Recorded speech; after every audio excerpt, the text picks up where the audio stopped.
everyone, this is Dion here with Racers360. We're here at GingerMan Raceway. We're going to go corner by corner, talk about everything you need to know for a fast and safe lap around this track. So let's go ahead here, turn the volume down, go into turn one. So as we're approaching turn one, we're going uphill into the brake zone, but we're also going to be cresting as we approach the turn-in marker. So we want to make sure we have a hard initial brake, and we have these kind of white poles over here to our right-hand side as our brake markers. So we can see here as we're approaching, the first marker is going to be a good spot to kind of start to work throughout the weekend, and we'll start to continue to build that up as you get more comfortable. So because we have that uphill and we start to crest, especially in cars without ABS, we want to get the majority of our brake done in the uphill portion so we can start to lighten off the brakes, because it's really easy to lock up those front tires, especially as we crest. So hard on the brakes, starting to release as we kind of crest right about here. You can see this is especially right before the turning point's really where that crest happens. Our turn-in marker, good ones to look for are going to be this last pole here on our right-hand side, and also it pretty much coincides with the start of this outside curve on the right. So as we see here, we're going to be pretty light on the brakes. We're starting our turn-in point right there, and we want to be able to really roll enough entry speed so that we're delaying our initial throttle application to come right at the apex point. So we want to trail brake. Right here, our apex mid-curve, this is where we want to start to get to throttle. If you're feeling like you're not able to get back to full throttle before you get out to that exit curve, and you're really feeling like you're running out of road with understeer, you probably turned in too early, or you picked up the initial throttle application too early as well.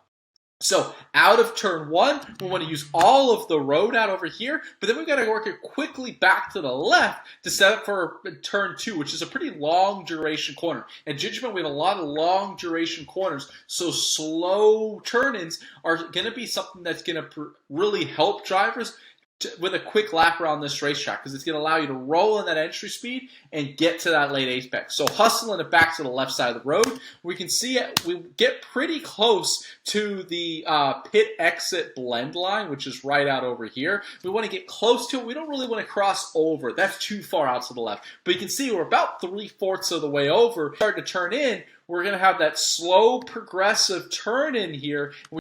We're really trying to wait, and we want to apex pretty much the start of this apex curve, which comes quite late around this corner. You can see it right here. That's where we want to start to apex. We were hoping to bring in enough entry speed so that we're really kind of able to coast through there and maybe picking up aggressive throttle right in that zone. So here we are, getting down to the apex point right there, aggressive the throttle, let the car be free.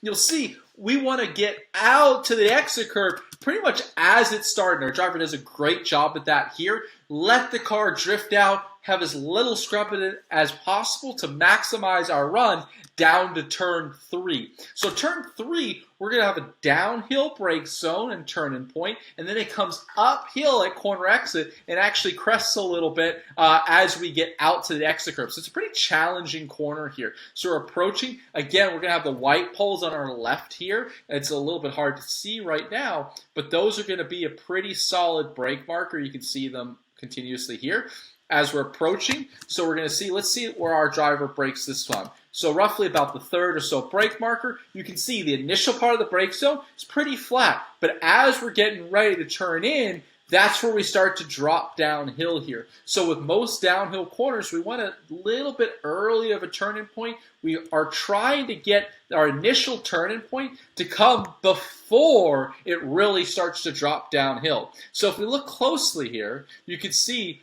really where the crest of this road is about here. After that line, it really starts to drop downhill. Notice how our driver is starting to feed in that steering wheel just before it really drops downhill. Just a little bit. It's enough to get the front end pointed to where we wanted to go. In turn three, we're going to have a pretty late apex. See how we're not apexing too early. It's a slow turn in initially, and then as we start to get going back uphill, we're adding wheel into it, and our apex point comes very late around the corner, all the way around to where the curb is almost ending. And we're trying to trail brake, have a little bit of coast even through the corner. We don't want to apply the throttle until we can start to unwind the steering wheel. That should come right about here. So this is where we're going to get back to throttle, get aggressive back to throttle, but make sure we're starting to unwind the steering wheel as we get out here, the road again kind of crests, which sometimes can get a rear end light in some of the higher horsepower cars. Use the exit curve out here. Really get that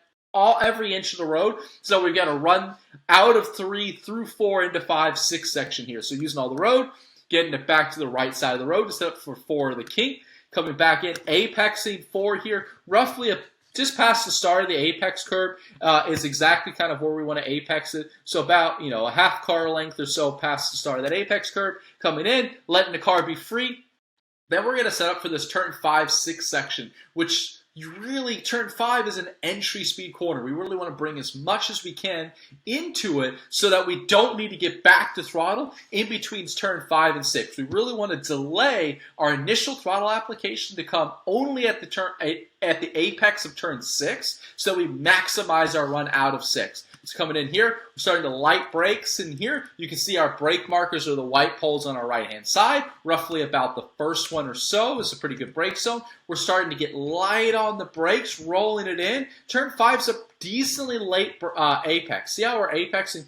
Roughly the end of our apex curve is a really good visual for most drivers to have at the end of it. And then immediately it's going to be a touch and go apex. So we want to touch it, and then we want to start opening our hands pretty soon after that. So start opening, drifting out, drifting out, drifting out. The next good visual is, by now, we need to have our eyes focused in at the apex of turn 6. If you still look at the turning point, they're too low.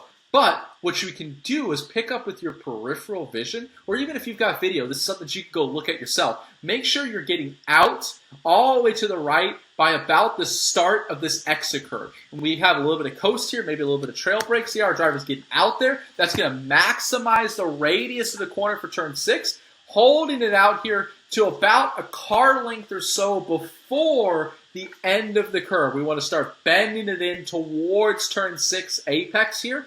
And ideally, so we're bending it in, we're going to wait, and right here in that little bit of compression before we start going uphill, that's where we get the throttle, use all of the road on exit out over here, and then get that run into turn 7.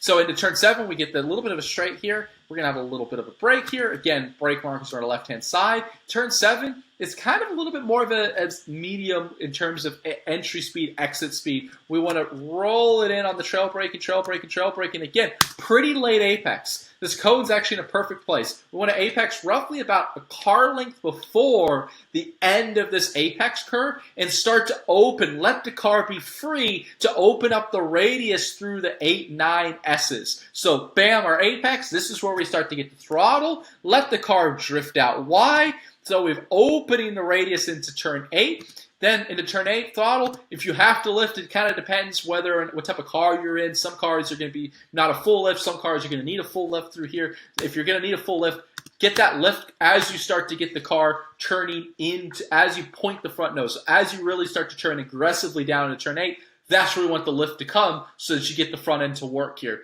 There's not a great turn-in marker here. There's not even a great apex marker. The best thing is you can kind of see we're apexing about a car length before the start of that apex curve, and then we're going to hold that apex to the end of the curve before letting the car be free and before coming back into turn 9 here, back into turn 9. Again, no great apex spots. I would say about a car length or so before that apex curve. That's where apex in turn 9. Holding this one a little bit longer, but with your eyes are up, you're going to use all of the track to set up through the run down to turn 10 using all the road, back to the left quickly into turn 10. And turn 10, super long duration corner that's dropping downhill on entry. So we want to have a light trail brake, trail brake, trail brake, trail brake, and apexing quite late around the corner. That's where we want to start to really pick up the throttle, only about mid-corner or so, and then let the car drift out. So you can see here, if we back this up a little bit, we want to trail brake, a little bit of coast, and then really picking up the throttle. And there's really no great visuals here that we like to point out consistently on where we're picking it up. The big thing is what some drivers can sort of use is sometimes they use patches in the ground. We don't like to talk about that. It's really trying to trail brake and using your eyes to tell you how early you can start to unwind the steering wheel. And as soon as you feel like you can start to unwind the steering wheel, that's where we want to pick up throttle, let the car drift out wide, and ideally we're getting out to this exit curve right around the start of it. So similar to how we're exiting turn 2 where we want to kind of almost meet the start of the exit curve, this one's not maybe quite as aggressive in that standpoint, but getting out there. If you're only getting out parallel with the exit curve, way past it, that's a great signal that your eyes are not far enough forward and that you're pinching the corner exit in turn 10, which is really hurting your run down to turn 11. So we're coming uphill here, and you can see that's a really important thing. As we're set up for turn 11, we're going to have that downhill brake zone as well. We're going to use the white kind of pillars on the left-hand side of the road here coming up. And, to start your weekend, again, depending on what type of car you're in, this is where our brake zone starts or brake markers start. A lot of cars will be braking around the first brake marker. I think that's going to be roughly a good place to start, maybe just before it to start your weekend, build it up from there. But it's going to be a downhill brake zone, so we don't have quite as much braking grip as we do in some of the other corners on this racetrack. And you're going to see our driver challenges the brakes too much this lap and actually misses their apex, which is really a big negative around here. We really want to get down to that apex in turn 11 to get that run onto the front straightaway here. So braking downhill, starting to release the brakes. Our turn-in point's coming just before or right at the last marker, and we want to be able to get down and really kind of get our right front tire down into that little bit of camber. It helps hook the car just a little bit, and we're apexing. If I back this up just a little bit, you can see how the curb widens a little bit. Let me point that out. So just about here widens just a tiny little bit. We want to apex just past that. Get our right front tire hooked in there. Some guys or some drivers like to use a lot of the curb. I think we just like to kiss it is a little bit more effective. Depending on your car, so get in there, hook it in. Throttle right about here as you get that little bit of compression. See how our driver just misses it that lap? This is where we want to get aggressive back to throttle, let the car be free, using all the road on exit. Again, we want to start feeding that throttle in right at the apex point. So back in here, feed it in, trying to get back to full throttle by about here. If you find that you're running out of road with a lot of understeer, not being able to get back to full throttle until you get out here, you probably rolled too much entry speed, you might have apexed too early, or even more likely, you actually picked up the throttle too early, which is really hurting your run all the way up this front straightaway. So that's been our Racers360 track guide at GingerMan Raceway. Best of luck on your track journey throughout the weekend here. It's a tough, challenging racetrack.